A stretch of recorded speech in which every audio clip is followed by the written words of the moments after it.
KSL's 98.1 FM in Palm Springs. My guest now is Pete Gleason, longtime buddy.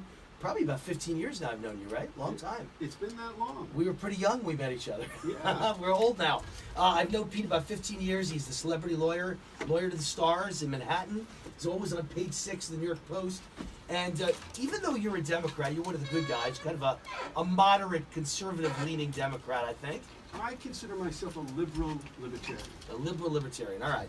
So, fake news. You agree with me that the media's a bunch of frauds, right? Oh, my God. Frauds and scumbags. They're just complete, devoid of any integrity at all. Well, you know what it is? In America, most of us are 2 paychecks away from bankruptcy, and the media is no exception.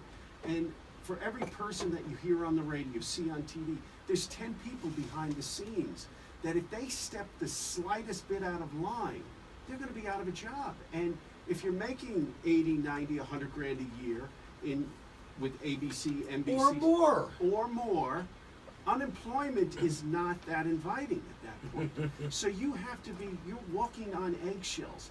Journalists that I speak to candidly off the record, they all hate, whether they're in print media, TV, or radio, with the exception, of course, is you, because you have your own personal autonomy here.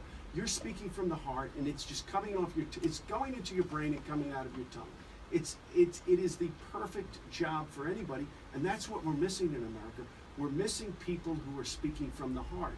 And I have to tell you, whether you agree with Donald Trump or not, he said what was on his mind. Right. And it was refreshing. Right. Did he say some inappropriate things? Sure, he offended some people, so what? And we all Everyone's do. offended by everything now. There's PC spaces on every college campus in America where kids go running. If someone sees a Trump Make America Great hat, 5 Hispanic lesbian women run and scream, "Oh my God, I feel threatened!" It's the most incredible thing I've ever seen in my life.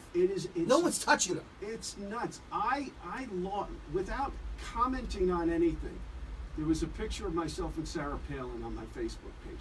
And I had known Sarah when I worked on the Valdez oil spill with the U.S. Coast Guard back in the late 89, 91, 92. And 20 people just defriended me immediately. That's nuts. Right, exactly. And one of the people who defriended me was an old girlfriend. And the story that she would tell me, she lived in Chappaqua, New York, and you know who else lives in Chappaqua? The Clintons. And the story she would tell me when the octopus, Bill Clinton, would take pictures with the local ladies, they all had their rumpus fondled by this guy. But that's okay. I don't understand what's going on in this country. I have to tell you, maybe it goes back to what our founding fathers said. Democracy, and I'm paraphrasing, democracy will last only for a matter of time. Well, every democracy in history has been dead after 200 years, and we're past that stage. We're well done. We're headed for disaster here. I mean, we really have a screwed up nation. It is dysfunctional, and there's a lot of bad people in this country. A lot of good people too, thank God. But I'll tell you what, it's so funny that liberals, and I know you're a New York City Democrat, even though you're a lawyer and I love you, you're a New York City Democrat, and liberals claimed throughout the campaign that we were so violent on the Trump side. All the violence, I notice, comes from the Democratic side. All the liberal marches and all the liberal snowflakes who can't take the slightest thing in the world that isn't perfectly within their politically correct mindset, freak out and burn down cities and break into people's cars and smash windows of Starbucks. It's the most incredible thing I've ever seen. Liberal violence is just an inch away in every city in this country. I believe it's going to get really bad. I mean, the most recent spate of protests and violence was over the most innocuous thing in the world. 7 countries that mean nothing to no one in America. Sudan, Somalia, Yemen. These are countries where if you go to it, if they dropped a woman right now via helicopter, parachute in, she'd be raped and killed within seconds. And these people on the left want to protest that as if the earth has ended because Trump wants a temporary lull. I'd call it a temporary lull in letting them into the country, coming from dangerous places where they hate Americans, hate Jews, hate Christians, hate Catholics, hate white people, want to come murder us, want to come terrorize us. And he says, you know what? Slow down. Maybe what we ought to do is figure out how to extreme vet them and don't let them come in for 3 or 4 months till we figure this out.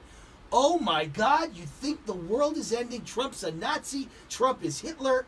The left is unhinged and out of their minds, and no one on the right has ever made suicide references to Barack Obama. Not once in my life did I see that in the media. But the amount of people saying that Trump needs to be stopped, needs to be killed, needs to be assassinated, over the top. The left is nutty and unhinged. Well, it goes back to the reprehensible genius called Saul Alinsky. Yeah. This is right out of his playbook. Right out of his playbook. And we are. It took a while, but now he's gotten the traction in perpetuity, and he has these people reaching out. I mean, you spoke about Somalia. There are pirates off the coast of Somalia. There are. Isn't Somalia also the place where we had the helicopters down? What was that movie called with the helicopters down? Black Hawk Down. That was Somalia, right? Yeah. We lost our men in the streets of Somalia with the warlords, the crazy people running around shooting us with like 13-year-old boys carrying submachine guns. You make one false move and they just shoot you dead, and they couldn't care less. I mean, clearly there's problems there. Clearly. Clearly. And perhaps the United States could help through the United Nations externally these problems. It doesn't mean you have to bring these people over here, because many people coming to this country do not embrace the American values. Exactly. Or Christian values, or Judeo-Christian values, whatever Judeo-Christian word you want to use, yeah. All right, let's talk about fake news, though. You have had your experiences in your lifetime with the fake, fraudulent media. You've seen up close and personal how bad these guys and gals are. I have, and I was victimized by Wayne Barrett. He just passed away, so I'm going to be a good Judeo-Christian, and I'm going to say, may he rest in peace. Yes. So I don't wish him. He was the Village Voice, I believe. He was the Village Voice, and I've gone on your show and a number of other shows and television, including with Matt Lauer, discussing on the Today Show, discussing the scourge of the Village Voice and how they were making money off of prostitution ads. And when you have prostitution, you have human trafficking.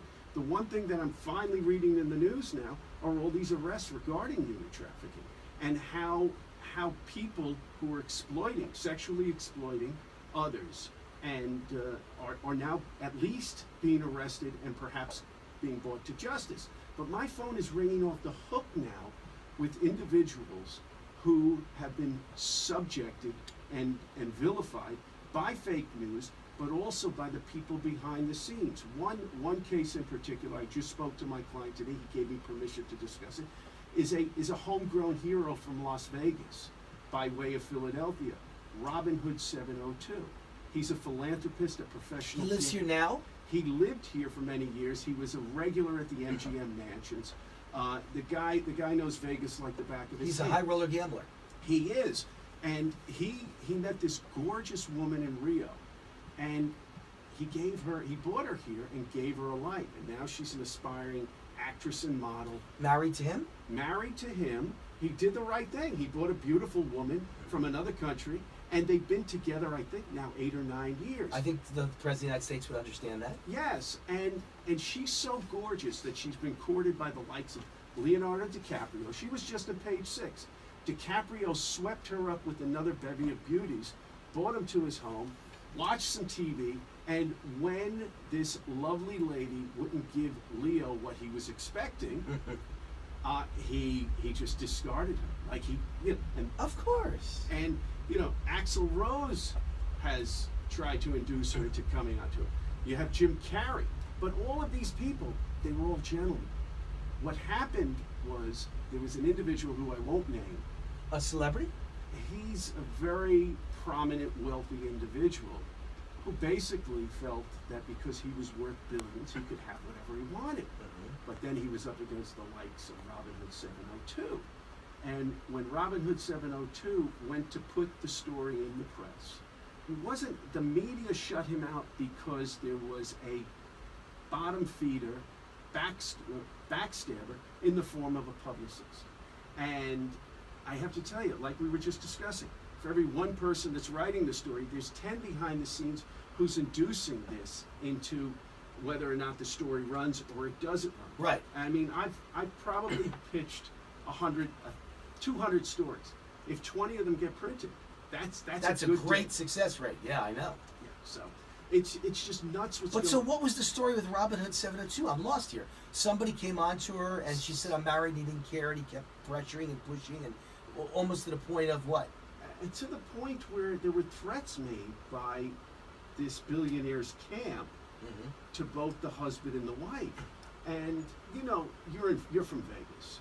You don't push around a high roller Right. gambler. It's just their personality is such that So Robin Hood went after them in the media, but the media wouldn't publish the article because the billionaire's testicles were too long? Is that what happened? that's essentially yes. So we're working on other ways to level the playing field, shall we say? And we're going to have to use the court system. But like Donald Trump says, he even has problems with the court system in the way that they're deciding some of these Because I think the cases. judges are no different than the media. They all have their own personal interests. They all have their own agenda.